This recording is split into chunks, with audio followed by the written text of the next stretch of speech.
আমরা কিছু গুরুত্বপূর্ণ সিনোনিমস দেখে নিব। সিনোনিমস অর্থাৎ প্রতিশব্দ, এবং এখানে আমাদের বেশিরভাগ স্টুডেন্টদের খুব সমস্যা হয়ে পড়ে। সো আমরা বিগত বছরে আসা কিছু গুরুত্বপূর্ণ সিনোনিমস আজকে পড়ব। প্রথমে আমরা দেখব অ্যাবন্ডন। অ্যাবন্ডন অর্থ ত্যাগ করা। অ্যাবন্ডনটা আমরা কম বেশি সবাই জানি, কিন্তু অ্যাসকনটা আমরা জানি না। অ্যাবন্ডনের অপশনে অ্যাসকন থাকতে পারে অথবা অ্যাসকনের অপশনে অ্যাবন্ডন থাকতে পারে, দুটোরই অর্থ ত্যাগ করা।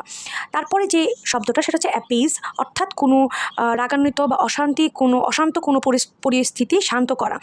এটার যে সিনোনিমসটা সেটা হচ্ছে প্ল্যাকেট। প্ল্যাকেট বানানটা একটু ভালো করে আমরা দেখবো এবং অ্যাপিজ বানানটা দেখবো, কেননা এই সিনোনিমসের যে বানানগুলো সেই বানানগুলো কিন্তু স্পেলিং কারেকশন হিসেবে অনেক সময় চলে আসে। তাহলে এপিজ অর্থ হচ্ছে শান্ত করা এবং এর সিনোনিমস হচ্ছে প্ল্যাকেট। এরপরে অগস্ট। অগস্ট অর্থ সম্মানিত, অর্থাৎ ডিগনিফাইড। অগস্ট আমাদের একটা মাসের নাম, তো আমরা এইভাবে করে মনে রাখতে পারি যে অগস্ট মাসটা খুব সম্মানিত একটা মাস। তো সেক্ষেত্রে আমরা ডিগনিফাইড অপশনটি পেলে অথবা অনার্ড অপশন পেলে সেটা দাগাবো। এরপরে যে শব্দটা সেটা হচ্ছে আর্ডিওস। আর্ডিওস অর্থ হচ্ছে দুঃসাধ্য। দুঃসাধ্য অর্থাৎ ডিফিকাল্ট। কোনো একটা কাজ করতে যদি কষ্ট হয়, সেই কাজটা যদি সাধ্যের বাহিরে হয় বা সাধ্যে না কুলায়, করতে কষ্ট হয়, সেক্ষেত্রে আমরা সেটাকে দুঃসাধ্য কাজ বলে থাকি। তাহলে এটার ইংলিশটা কি হচ্ছে? আর্ডুয়াস। তারপর শব্দটা যদি আমরা দেখি, এটা শব্দটা হচ্ছে অ্যানোমালস। অ্যানোমালস অর্থ ভিন্ন প্রকৃতির, অর্থাৎ অনেকগুলো প্রাণী অথবা অনেকগুলো জিনিস যদি একই রকম হয়, তার মধ্যে কোনো একটা জিনিস যদি ভিন্ন প্রকৃতির বা একটু ডিফারেন্ট হয়, সেক্ষেত্রে আমরা তাকে বলতে পারি অ্যানোমালস। অর্থাৎ এটার সিনোনিমসটা কি হচ্ছে?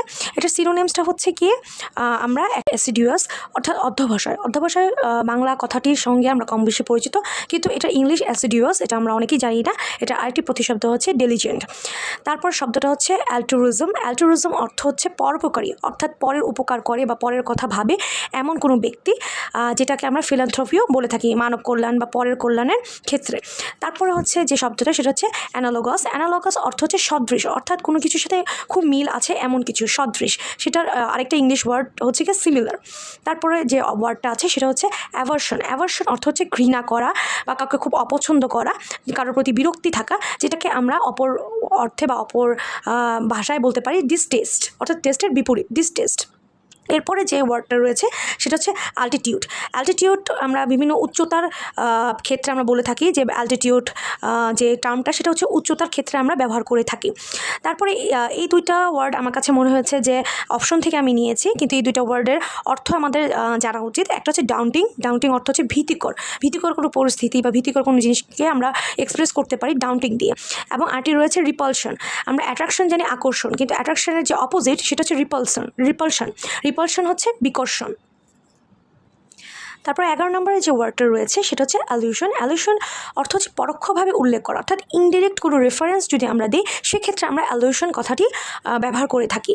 তারপরে যে ওয়ার্ডটা রয়েছে সেটা হচ্ছে অ্যাম্বিগুয়াস। অ্যাম্বিগুয়াস বা ডাভিয়াস। অ্যাম্বিগুয়াস বা ডাভিয়াস দুটি হচ্ছে অনিশ্চিত, অস্পষ্ট বা সন্দেহ করা যায় এমন কোনো একটা বিষয়। অ্যাম্বিগুয়াস এই ওয়ার্ডটি অনেক বেশি কমন একটা ওয়ার্ড এবং পরীক্ষাতে আসা খুব বেশি একটা কমন ওয়ার্ড।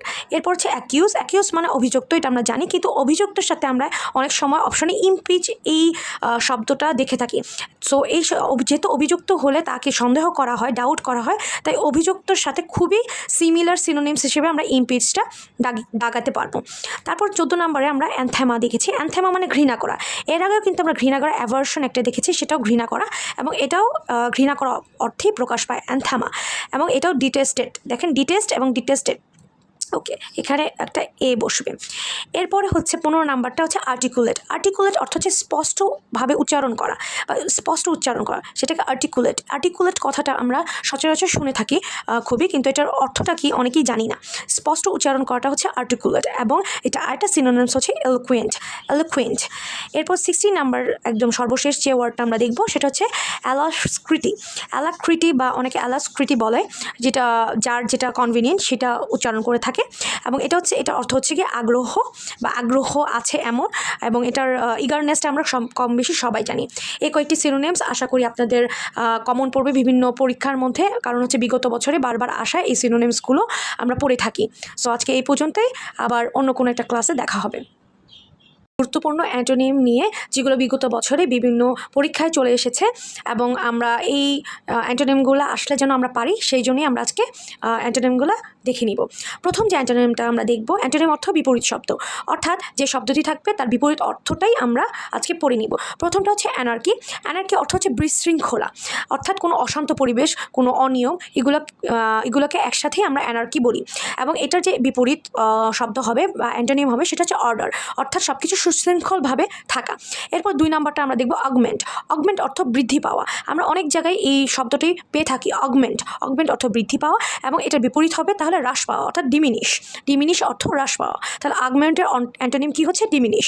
তারপর 3 নাম্বারটা হচ্ছে অল্ট্রুরিজম অর্থ পরোপকারীর অল্ট্রুরিজমটা আমরা সিনোনিমসও পরীক্ষাতে আসতে দেখেছি এবং অ্যান্টোনিমসও পরীক্ষা দেখতে পেয়েছি আসতে।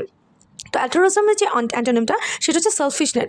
যেহেতু পরোপকারী, তাহলে সেলফিশনেস মানে নিজের কথা চিন্তা করা বা নিজের স্বার্থপর যে জিনিস, স্বার্থপরতা, সেই জিনিসটা হবে এটার অ্যান্টোনিম। তারপর অ্যাডভার্স অর্থ হচ্ছে প্রতিকূল পরিবেশ, যেটাকে আমরা হস্টাইল বলে থাকি, সেটা হচ্ছে প্রতিকূল পরিবেশ, এবং এটার অপোজিট কী হবে? তাহলে অনুকূল পরিবেশ বা ফেভারেবল কোনো সিচুয়েশন, ফেভারেবল। তারপর 5 নাম্বারটা আমরা যদি দেখি অ্যাডজাসেন্ট অর্থ হচ্ছে লাগোয়া বা খুব সন্নিকটে আছে এরকম বোঝায়, এবং এটা অ্যান্টোনিমটা তাহলে হবে রিমোট, অর্থাৎ দূরে, প্রত্যন্ত যেটা বোঝায়, আমরা রিমোট। তাহলে অ্যাডজাসেন্টের অ্যান্টোনিম আমরা কী দেখছি? রিমোট। তারপর যে ওয়ার্ডটা সেটা হচ্ছে, এই ওয়ার্ডটা সম্পর্কে আমরা অনেকেই জানি না হয়তো, তো আজকে আমরা শিখে নিব। সেটা হচ্ছে অ্যামেলিওরেট অর্থ হচ্ছে উন্নতি করা, কোনো জায়গা বা কোনো স্থানে উন্নতি করাটাকে আমরা অ্যামেলিওরেট বলতে পারি। এবং এটার যে অপোজিট অর্থ, অর্থাৎ অবনতি হওয়া, সেটা হচ্ছে অ্যাগ্রেভেট। এই ওয়ার্ডটা আমরা কম বেশি সব জায়গাতেই দেখে থাকি। অ্যাগ্রেভেট অর্থ হচ্ছে অবনতি হওয়া বা কোনো একটা খারাপ সিচুয়েশনে যাওয়া।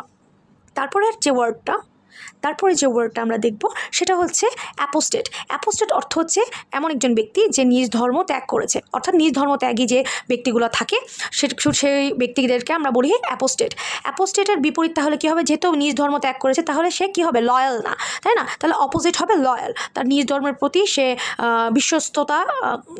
বিশ্বস্ততা ধরে রাখে, এমন একটা ব্যক্তি, তাই না? এরপর হচ্ছে 8 নাম্বার যে ওয়ার্ডটা, সেই 8 নাম্বার ওয়ার্ডে আমরা দেখব অ্যাকিউমেন অর্থ হচ্ছে সূক্ষ্ম বিচার শক্তি যার আছে বা সূক্ষ্ম বিচার শক্তি। এর অপোজিট ওয়ার্ড তাহলে হবে স্টুপিডিটি, অর্থাৎ নির্বুদ্ধি, যার বুদ্ধি নেই, এমন একজন ব্যক্তি বা নির্বুদ্ধিতা।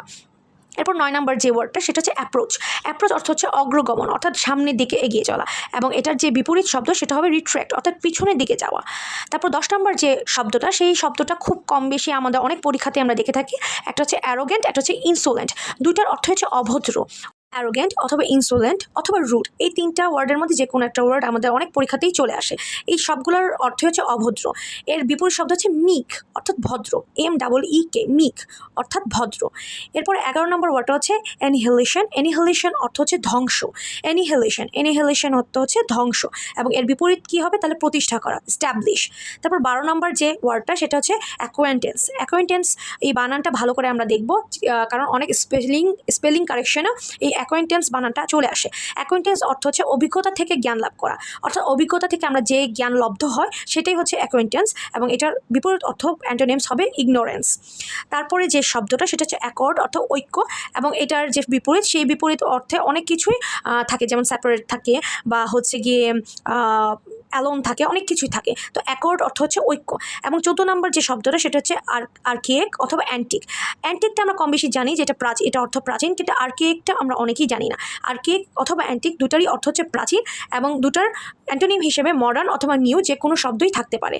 আশা করি এই অ্যান্টোনিমগুলো আপনাদের কাজে লাগবে। আবার অন্য কোনো ভিডিওতে চলে আসবো গুরুত্বপূর্ণ টপিক নিয়ে। আল্লাহ হাফিজ।